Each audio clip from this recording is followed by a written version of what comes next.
Mengele. Eh bien, il y a une scène, je prends toujours cet exemple parce que pour moi il est vraiment caractéristique justement de ce rapport à la vérité. Hay una escena, y siempre tomo este mismo ejemplo porque para mí es característico de esta relación con la verdad, Et qui est capital dans l'histoire. que es un hecho capital en la historia también. C'est la première rencontre entre Eichmann et Mengele à Buenos Aires. Y es el primer encuentro entre Eichmann y Mengele en Buenos Aires, C'est vraiment un tournant dans l'histoire. que realmente es un giro en la historia. Où se sont rencontrés les deux criminels. ¿Dónde se encontraron estos dos criminales? Personne ne le sait. Nadie lo sabe. L'historien soit ne dit pas, soit dit, soit va dire qu'il ne sait pas. El historiador va a decir o que no sabe o que Oui, il va pas o no va a decir nada. Il va dire ils se sont rencontrés. Va a decir solamente que se conocieron. Mais moi évidemment je l'ai mis en scène. Pero yo obviamente puse esto en escena. Mais je l'ai mis en scène exactement de la façon que je viens de l'expliquer, à savoir que j'ai mis en scène cette rencontre-là dans un restaurant à Buenos Aires qui existe toujours, qui s'appelle le restaurant ABC, qui était un des restaurants favoris des nazis à Buenos Aires. Pero puse en escena este encuentro de la manera que les acabo de contar, o sea, con información que yo pude recabar, un restaurante en Buenos Aires que se llamaba ABC, donde se encontraban, que existe todavía, sí, en la calle Lavalle, donde se encontraban los ex-nazis en Buenos Aires. Exactement, si vous voulez manger un bon goulash à Buenos Aires, vous pouvez aller à l'ABC encore aujourd'hui. Exactamente, en el ABC todavía se come muy rico goulash, que tienen animalidades. Ils sont un peu vieux aujourd'hui. Los nazis están un poco viejitos. Voilà, donc un premier élément de réponse par rapport à Lamentablemente no tanto. entre l'histoire, vérité et fiction. Este entonces es un primer elemento de respuesta a tu pregunta de la relación entre ficción y la realidad. Muchas gracias. Justo mientras leía sus libros estaba leyendo una novela de Valeria Luiselli, una escritora mexicana que también la recomiendo, hoy estoy muy recomendadora, maravillosa. Ella también hace, por lo menos esta novela tiene como un background de investigación muy interesante, entonces ella hace como una cruza de esto que estamos hablando y en un momento habla del mal de archivo. Esa obsesión que tiene el que investiga por leer todo lo que hay, por seguir preguntando, por seguir investigando, y esa sensación de que nunca se puede parar, que siempre va a haber algo a lo que uno no está llegando.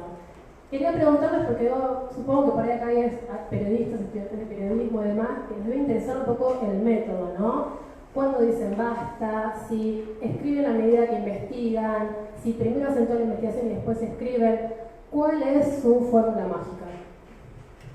Bueno, yo un poco para completar el bloque anterior, yo no me pienso escritor, sino un periodista que hace uso del formato libro para sus proyectos. Entonces, como tal, humildemente hago algún uso de los recursos literarios, pero hago muy escaso.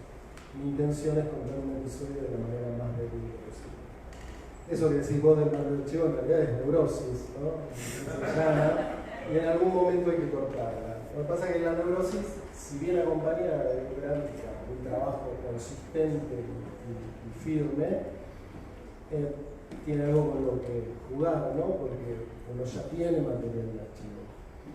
En mi caso lo que hago es la técnica que los colegas llaman bola de nieve, que es medio como, bueno, entrar a absorber todo lo que haya sobre el tema que me ocupa, sea una biografía o un episodio, convertirme sí en lo más rápidamente posible en el mayor especialista sobre eso, y después me pongo a escribir cuando ya tengo todo. Tengo que tener las transcripciones para poder hacer búsquedas en los testimonios, eso es central. Eso, bueno, últimamente las editoriales no pagan esas transcripciones, están muy mal, porque están atentando contra la buena factura de los libros de no ficción. Tienen que apoyarnos en la investigación para que podamos hacer lo más exhaustivas posibles. Pero lo que hago es eso, con todo el material, últimamente ya hasta incluso digitalizado, porque es más fácil de manejar, ahí me pongo a escribir. O sea que tengo como dos grandes etapas, una es la investigación, el trabajo de campo, y las entrevistas, que es lo más trabajoso, porque uno tiene que acordar con la persona, persuadirla. Digamos, yo me he especializado un poco en el área de la izquierda revolucionaria de los 70, que eso implica muertes y dolores muy profundos en la gente, y trauma. Entonces es difícil que un desconocido venga a suponer que se le puede contar la historia fácilmente o que se puede entregar esos recuerdos así sin tener ciertos grados de confianza. Entonces para eso se necesita tiempo. Y después, bueno, cuando ya la parte documental no es que esté agotada, porque el tema no se agota jamás, ¿no? Desde perspectivas, capas, subcapas, uno puede estar toda la vida especializándose en algo y no va a encontrar límite. Pero hay un momento que hay que poner, el límite yo creo es estar cómodo para escribir. Y cuando se está cómodo para escribir, cuando se tiene todo el material necesario y cuando se puede contar lo que se va a contar, avalado por esos documentos y esos testimonios. Ahí uno está más o menos cómodo. Y bueno, la parte de la escritura es otra cosa, es un inmenso puzzle, un rompecabezas gigante que es un poquito intranquilizador por momentos, porque ahí sí también juega la neurosis de no me estaré perdiendo algo, no me estaré olvidando de algo, pero se supera. Y creo que era Arthur Miller el que decía que ese trabajo que tanto nos avergüenza suele ser un gran éxito al fin y al cabo. Bueno, en mi caso, sí, lo primero es el estado de la cuestión, ¿no? Ver lo que está escrito, cómo está el tema que voy a trabajar, fundamental, con mucho respeto por todo el escrito, no desechando y pensando que uno viene a descubrir la pólvora, sino a qué se puede aportar, qué otra mirada se puede dar sobre todo lo que se ha dicho sobre tal persona o tal momento histórico. Y sí, uno entra en una especie de estado obsesivo de querer leer todo, conocer todo, el archivo, siempre falta algo, ¿no? Realmente, sí, entro en un estado de casi hipnosis. Me pasó cuando estaba escribiendo Evita, que salía a comer y una señora me vino a traer un libro para firmar. Le puse la firma y abajo le puse 20 de octubre del 45. Estaba... Bueno, porque uno entra en eso, está bueno, ¿no? Hay que salir también, hay que volver a la vida cotidiana, pero uno se mete mucho. Y lo que te pasa siempre es el temor cuando estás terminando y cuando entregaste, que inexorablemente ocurre, ¿no? Que aparece algo que podía haber entrado en el libro. Eso es casi como una maldición que nos ocurre siempre. Pero bueno, yo creo que uno entra en una dinámica, en un estado maravilloso, que es el que nos gusta, seguramente, ¿no? Que es de ver todo lo que hay, todo lo que se ha escrito, todo lo que falta, qué se puede encontrar, ¿no? Porque lo que es muy notable es que hay documentos que han sido tremendamente transitados, que uno no va a descubrir ese documento, sino cómo mirarlo en todo caso, ¿no? ¿Qué novedad puede salir de otra mirada sobre un mismo documento que tantas veces fue mirado y quizá no fue mirado de la forma que uno cree en la que puede aportar algo, ¿no? Creo que eso es lo interesante. Es decir, a veces uno tiene el pudor de no publicar ciertos documentos porque han sido publicados muchas veces ya, pero a la vez ese documento es fundamental para el relato que uno está haciendo y para la comprensión de un periodo. Y a la vez ahí, en esa insistencia, en ese documento tan publicado y tan transitado, donde aparece la iluminación de algo que no ha sido dicho sobre ese documento o sobre ese texto, ¿no?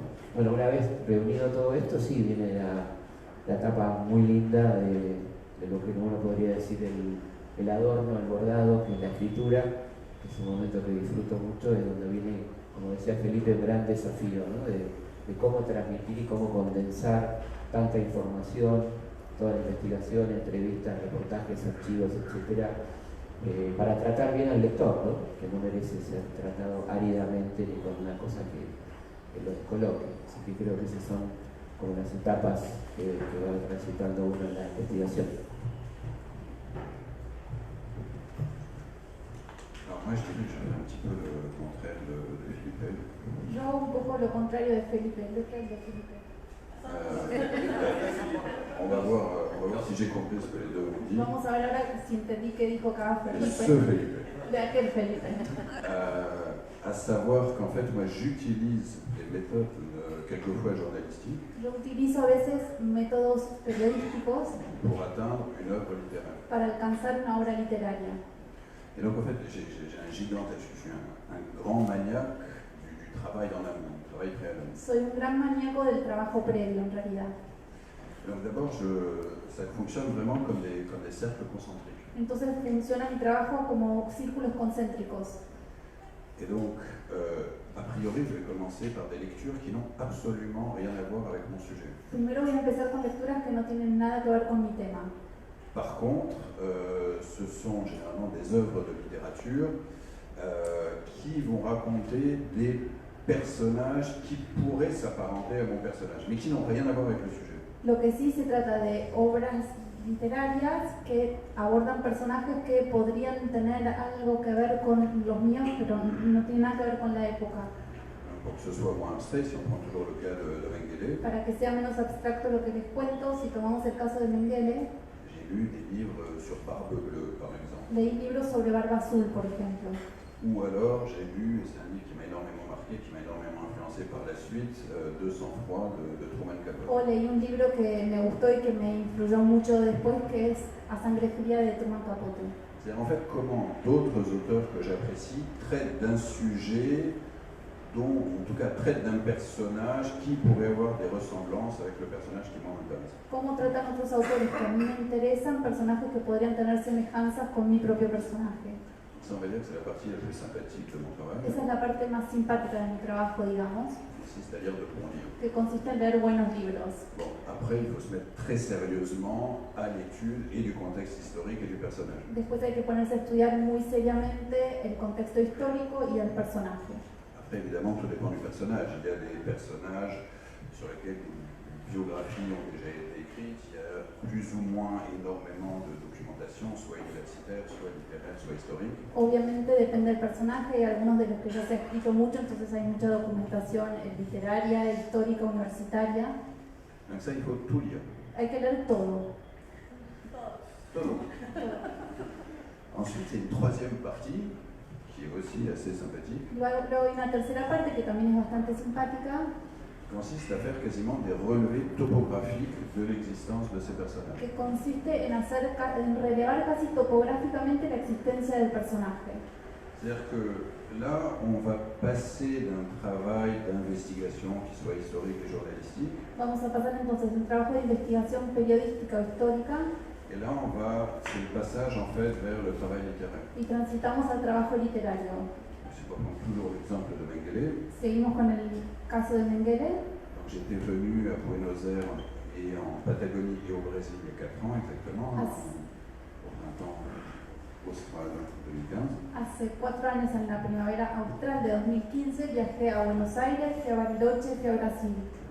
Et donc je pense que les deux Philippe à côté de moi, Creo que los dos Felipes que me acompañan, si eux avaient travaillé à Mengele en Amérique du Sud, auraient multiplié par exemple les interviews. si ustedes, perdón, Ce que j'aurais fait si je faisais le travail qu'ils faisaient, c'est un travail plus journalistique, vraiment d'investigation très sérieux. por ejemplo, en el caso de ustedes, una labor periodística seria, creo que hubieran multiplicado las entrevistas, por ejemplo, estando aquí en el lugar.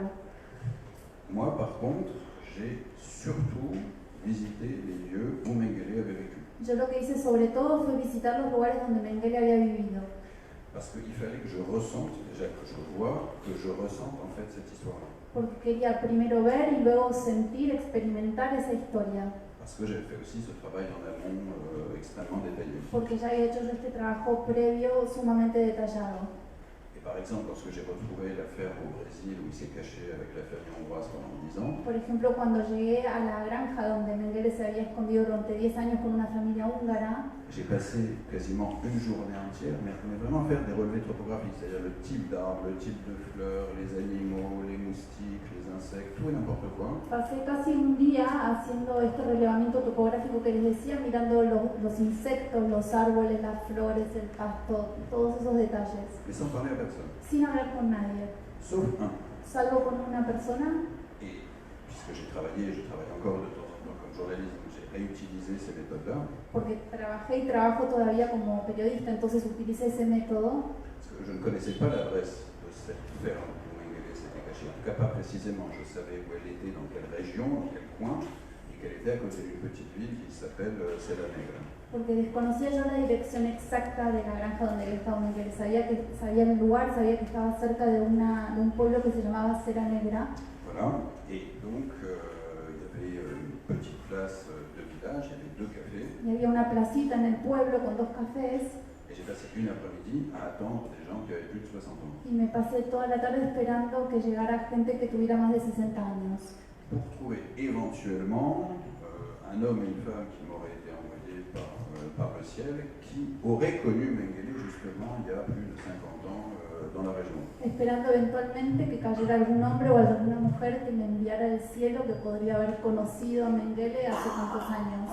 Et 3 heures après mon arrivée à la terrasse de ce café, 3 horas después de sentarme en ese café, j'ai effectivement rencontré le meilleur ami d'un des 2 enfants de cette famille hongroise, efectivamente conocí al mejor amigo de uno de los 2 hijos de esa familia húngara. qui m'a envoyé à la ferme où j'ai regardé les insectes et les fleurs. Y ahí entonces me mandó a esa granja donde estudié los insectos y las flores. Ensuite, pour faire court, je rassemble tout, c'est-à-dire je prends des notes sur tout, les lectures, les voyages, tout et n'importe quoi. Después, así les resumo, tomo nota de todas esas investigaciones del viaje, de lo que observo, Et après, je mélange ça, vraiment, je me concentre sur la structure et le travail littéraire. y luego me concentro en la estructura y el trabajo literario propiamente dicho. Voilà, ma recette. Esa es mi pequeña receta. ¿Hay derecho a réplica? Cero libra.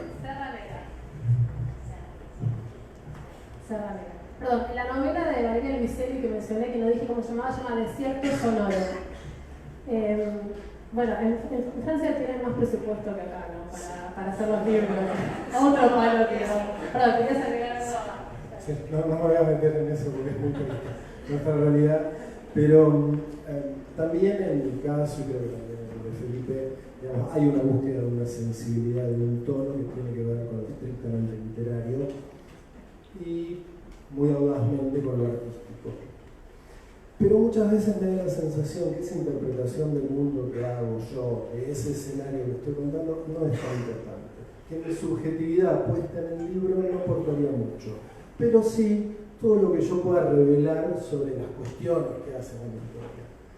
Entonces, sí, yo voy a ver también el pastito, pero ese pastito, esa interpretación, esa mirada sobre ese pastito, vendría en ese primer telón de fondo que vos llamabas. Y no, digamos, no lo hago jugar en primer plano en el libro, porque me parece sencillamente que puesto en mi pluma no es interesante. Hay gente que lo sabe hacer de una manera increíble y que escribe en primera persona todas sus no ficciones y son libros extraordinarios. A mí no me sale. ¿Me pasó? Sí. Mais juste. Duelo, chicos. Non, ce que No, je no es voulais- para nada un duelo. ce que je veux dire, c'est qu'il y a encore un troisième type de livre par rapport à notre sujet, Lo que quiere decir es que hay un tercer tipo de libro en relación con nuestro tema, très à la mode está muy a en la France, moda en notamment, Francia, qui s'appelle les romans-enquêtes. las novelas de investigación. Alors, ce n'est ni des livres comme le mien, ni comme ceux des 2 Felipe. No son libros ni como el mío ni como los de los 2 Felipes. C'est un livre où l'auteur va se mettre en scène, qui est vraiment au centre du livre. Es un autor donde Et son libros donde el autor par exemple, sa se subjectivité, pone en son problème escena de y entra en el subjectivité libro. est vraiment le cœur du livre. en fait. Y su propia subjetividad es el corazón del libro.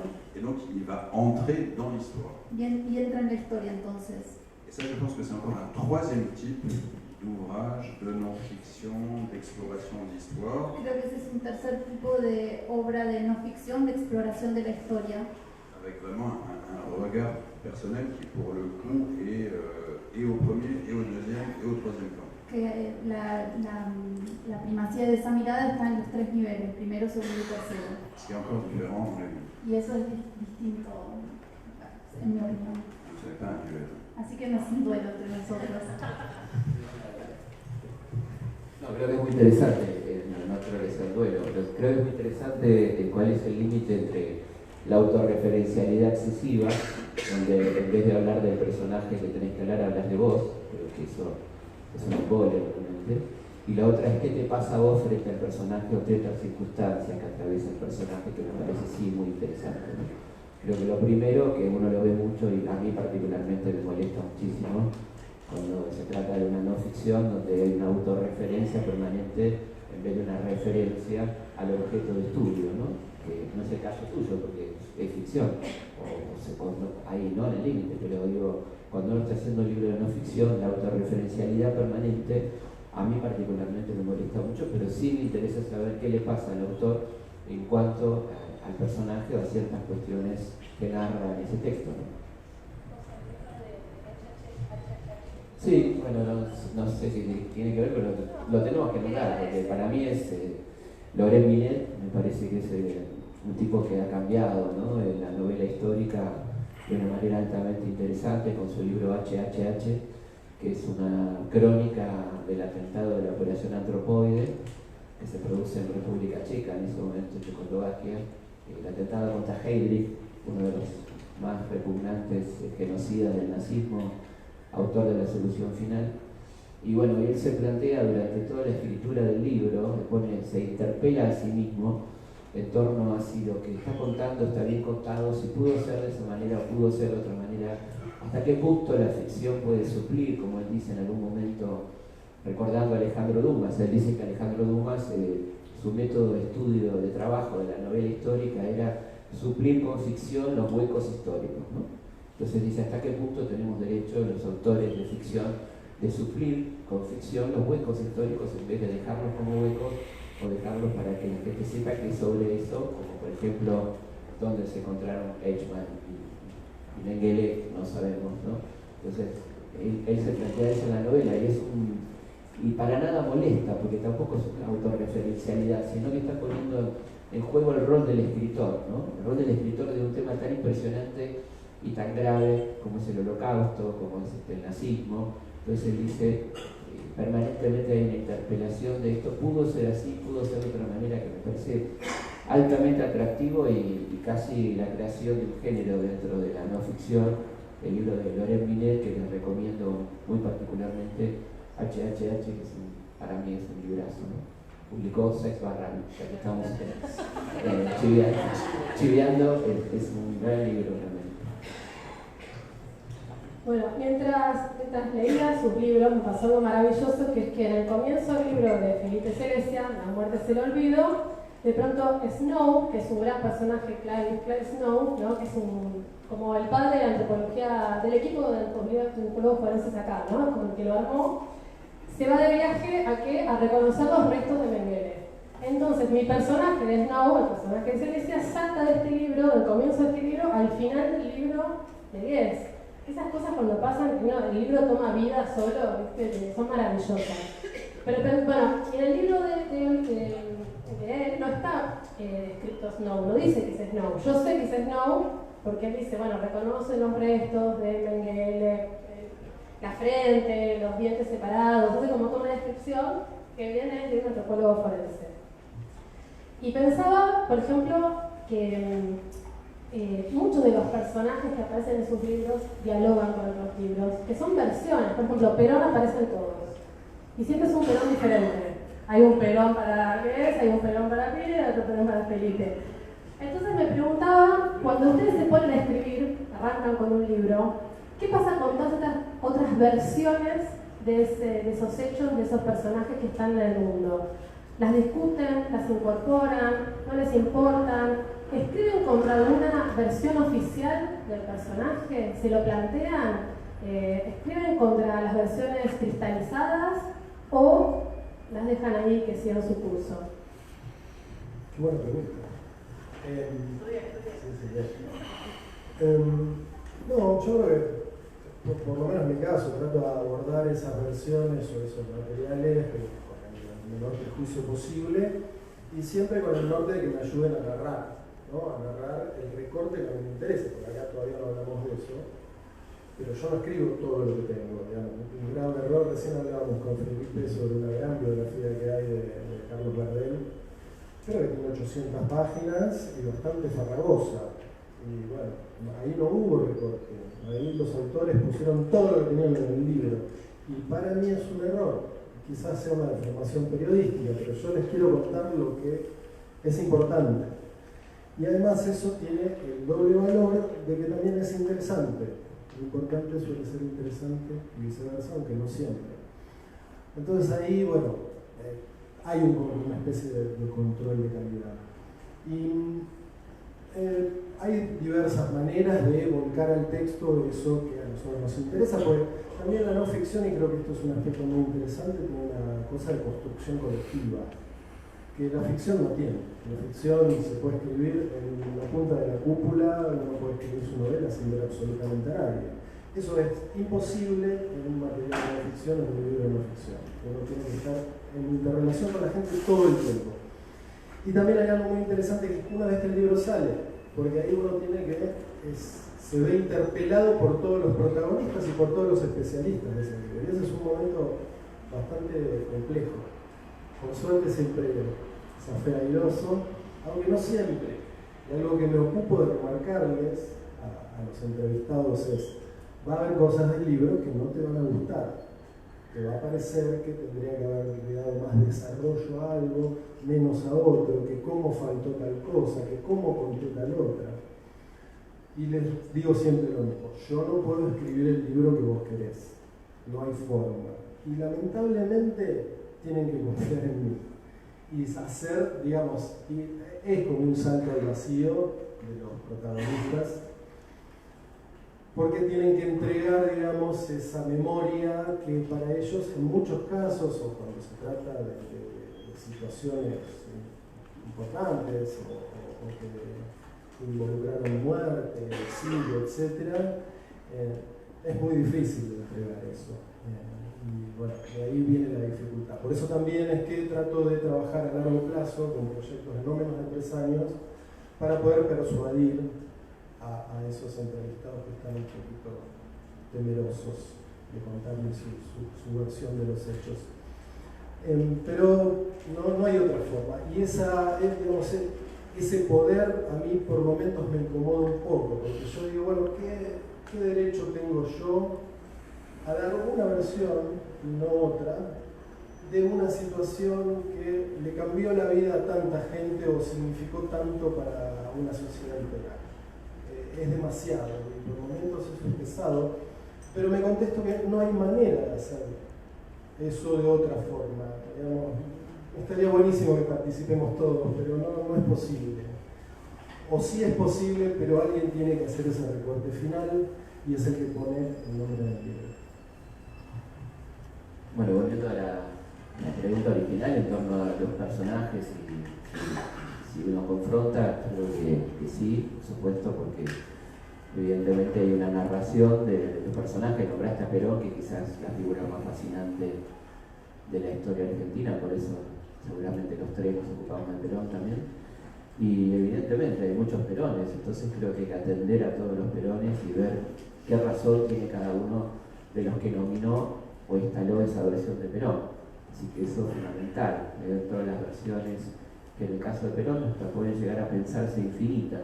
Uno llega al momento donde dice, esto no termina nunca, ¿no? O sea, siempre va a aparecer algo distinto, algo que contradice, y evidentemente uno va a elegir un recorte y uno va a elegir cómo contarlo, pero me parece que ya a esta altura de la historia no terminamos con el mito de la imparcialidad, ¿no? La imparcialidad es un mito absolutamente, y sería un alto grado de soberbia, porque seríamos nosotros, estaríamos por encima de los jueces, por encima de transformarnos en seres divinos, que tenemos el don de la imparcialidad, que como ustedes saben no existe, pero sí lo que se nos debe exigir, y creo que seguramente Felipe coincide, ¿no? Es la honestidad. Está muy por encima de la imparcialidad, porque creo que nosotros decimos como pensamos, estamos exponiendo una forma de pensar, pero lo que no se puede hacer es cambiar los hechos según nuestra conveniencia o según nuestra ideología, y ahí es donde entra un rol fundamental, me parece, el historiador, el periodista, el que hace no ficción, que es la honestidad, aún en grados de incomodidad alta, ¿no? Qué lástima que tenga que publicar este documento, que la verdad que me duele, me molesta, pero bueno, lo tengo que hacer porque corresponde absolutamente a la verdad histórica, ¿no? Y creo que eso es lo que pasa cuando uno escribe no ficción. Entonces, por supuesto que hay que confrontar, que hay que conocer, que hay que escuchar todo lo que se pueda, y en el caso de Perón es realmente un caso fascinante donde se puede escuchar todas las versiones que se les ocurra, las más disparatadas, dadas por ciertos e incluso por testigos. También entrevisté a muchísima gente que te dice con la misma cara todo lo contrario de lo que el otro te acaba de afirmar hace 20 minutos, ¿no? Entonces es realmente fascinante eso. Y por supuesto que de ninguna manera debe primar un preconcepto. Yo creo que a mí una de las cosas que me gusta mucho es cuando mi hipótesis inicial queda desvirtuada, ¿no? Si uno parte con la hipótesis esto va a ser así y resulta que la realidad, los testimonios, los documentos te demuestran que no es así. Y ahí es donde está realmente la cuestión más interesante, ¿no? De poder cambiar ese rumbo que uno tenía tan decidido de entrada y que tenía que ver con falta de información sobre un determinado hecho o un determinado personaje. Y ahí es donde tenía que surgir claramente ante todo la honestidad, ¿no? Por encima de todo. C'est très intéressant, évidemment, la question du péronisme, mais il faut bien comprendre que lorsque j'arrive en Argentine il y a 4 ans, j'arrive en tant que Français, en tant qu'Européen. Es muy interesante la cuestión del peronismo, pero tengo que contarles que yo llegué a Argentina hace 4 años aquí con este tema. J'arrive en Français, en Européen. Llego como francés, como europeo. Et en Europe, je ne sais rien du tout. En Europa, en Francia, no se sabe nada de Perón. Pas grand-chose. La seule image qu'on a en tête, sont ces stupides comédies musicales sur la Vita. O se sabe poco y la única imagen que se tiene son esas comedias musicales estúpidas sobre Vita. Moi, quand je suis arrivé ici, j'ai plongé dans l'immense marmite du péronisme. Cuando llegué aquí entonces me sumergí en esa inmensa olla que es el peronismo. Et c'est extraordinaire parce qu'il y a tout dans le péronisme. Y es extraordinario porque hay todo en el peronismo. C'est le plus grand pot-au-feu de l'histoire des idées politiques mondiales. Es el guiso más grande de la historia de las ideas políticas mundiales. Moi, j'étais complètement fasciné. J'ai lu, je ne sais pas, des dizaines de livres sur le péronisme pour avoir une espèce de vague idée, effectivement, de ce que pouvait être ce mouvement et ce qu'était cet homme. Me fascinó completamente el tema, leí por lo menos 10 libros para tratar de entender qué había podido ser un poco al menos este hombre. Après, moi, j'ai travaillé sur un thème très précis qui était Perón et les nazis réfugiés en Argentine. Luego yo trabajaba un tema muy preciso que era la relación entre Perón y los nazis que llegaron a Argentina. Donc là, il était quand même beaucoup plus simple de circonscrire le rôle de Perón, la personnalité de Perón par rapport sur ce thème, par rapport à d'autres thèmes comme l'économie ou comme la politique, immensément plus vaste et plus compliqué. Entonces, para mi tema era mucho más fácil circunscribir la figura de Perón y cuáles habían sido sus decisiones. Ahora, respecto de la economía y eso, bueno, ya no. Et que sur ce point-là, il n'y a pas beaucoup de débat, malheureusement. On a eu des travaux historiques en Argentine extraordinaires. Y sobre este tema mío puntual del trabajo no había demasiada discusión tampoco. Pour revenir plus largement au thème de l'honnêteté dont parlait Philippe. Y para volver entonces más ampliamente sobre el tema de la honestidad de la que hablaba Felipe. Ça, effectivement, c'est très important. Efectivamente es algo muy importante. Et moi qui écris des romans de non-fiction, yo que escribo novelas de no ficción, pour moi, il y a 2 choses très importantes. Donc la première, c'est ce que j'ai un peu dit dans la première réponse, à savoir que les grands événements historiques et la relation du personnage à la grande histoire sont totalement vraies. C'est-à-dire on ne joue pas avec ça. Para mí hay 2 cosas. Una, lo que decía al principio, que la relación entonces entre los personajes, ese telón de fondo que es la historia, queda así y no se juega con eso. Et deuxièmement, qu'il y a un processus de transformation. Y en segundo lugar, que hay un proceso de transformación. C'est-à-dire un processus de transformation du travail qui a été fait notamment par les historiens. Un proceso de transformación en particular respecto del trabajo hecho por los historiadores. C'est-à-dire qu'à partir d'un travail basé sur des archives, des documents extrêmement précis, a partir de un trabajo basado en archivos y documentos sumamente precisos, qui souvent, pas toujours, mais souvent a déjà été fait, que muchas veces, no siempre, pero ya ha sido hecho, il y a une transformation en œuvre littéraire. existe una transformación en una obra literaria. Mais tous les travaux préalables, il y a toujours une bibliographie à la fin, c'est-à-dire que ça ne sort pas de mon cerveau, je n'utilise pas des documents, si je les utilise, mais je ne me les approprie pas, c'est très important. Pero todos esos trabajos previos figuran luego en una bibliografía, no son cosas que yo me apropio. Et donc, quand mon travail, c'est un travail de transformation d'une histoire en trajectoire. Mi trabajo entonces consiste en transformar ese trabajo previo en una trayectoria. Mais de cette trajectoire, on peut toujours revenir on va dire à la base, aux fondamentaux de cette histoire qui sont dans la bibliographie. Pero a partir de esa trayectoria siempre se puede volver a la base, que son esos documentos originales. Et ce travail de transformation, en fait, continue tout le temps, en fait. Ese trabajo de transformación continúa todo el tiempo. Parce que vous pouvez avoir un roman basé sur un événement, un personnage historique, Porque podés tener una novela basada en un acontecimiento o en un personaje histórico, mais ce livre peut être adapté au cinéma, peut être adapté au théâtre, il peut être adapté en bande dessinée. y ese libro puede ser luego adaptado a cine, teatro, cómic.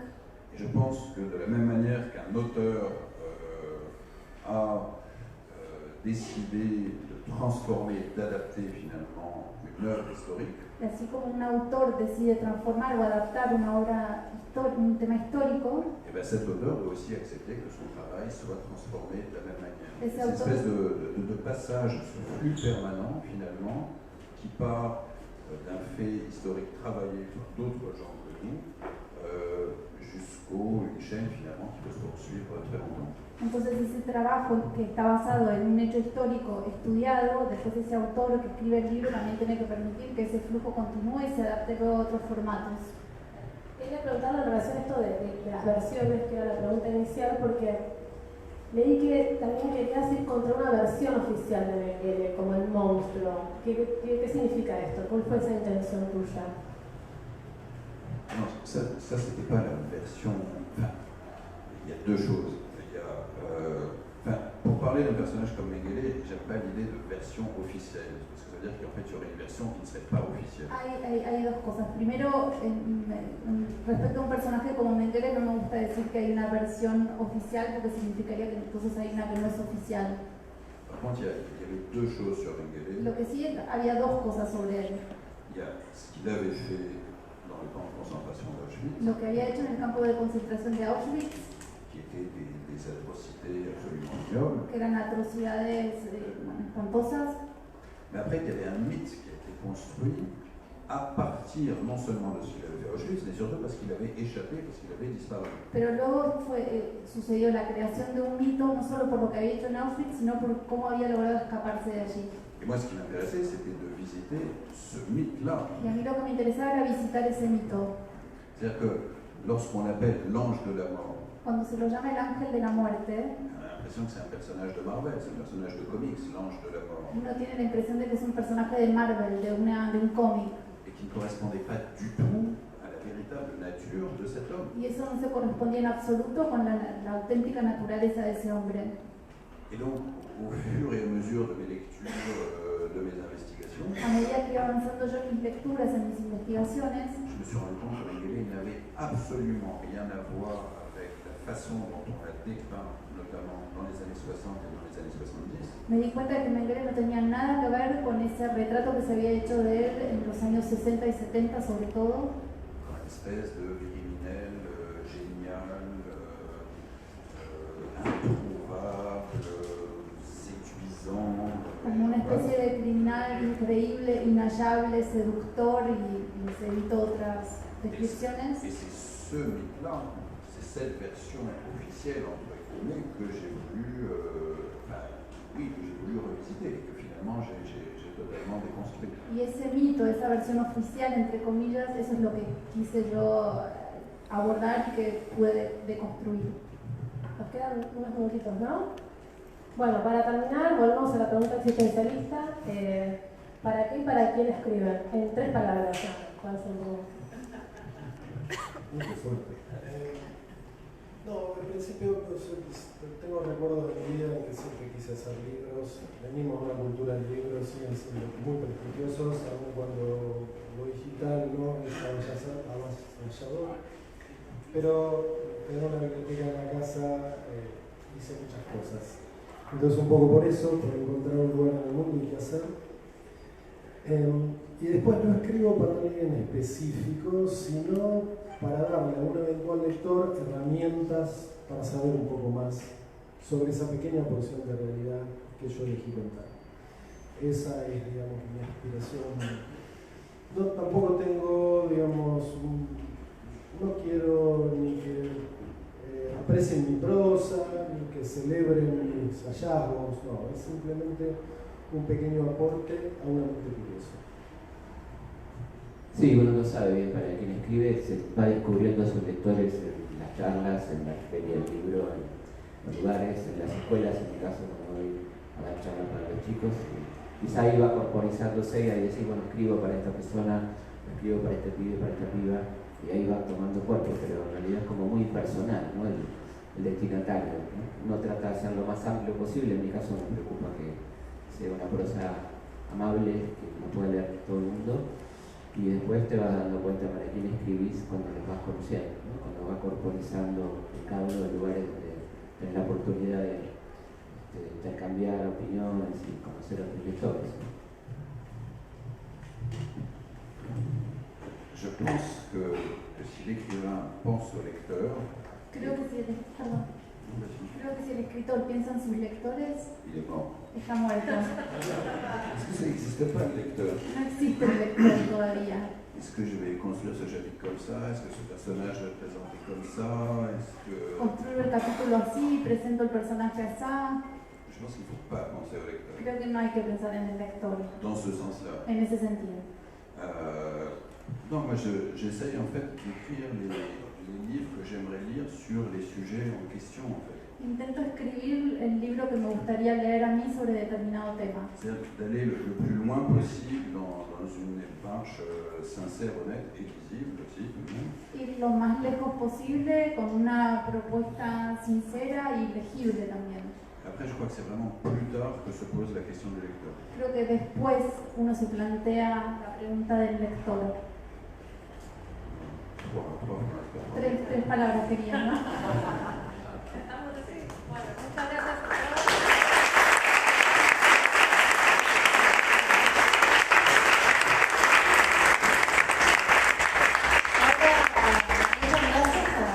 Ponentes de cerca haber venido, y ahora los invitamos, si tienen ganas, en la Sala Federal, en el 6º piso, va a haber una proyección de docuficciones con Eduardo Belgrano Rawson y Damián Huergo. Va a ser una entrevista en vivo y luego el trabajo de docuficción que hace Belgrano Rawson.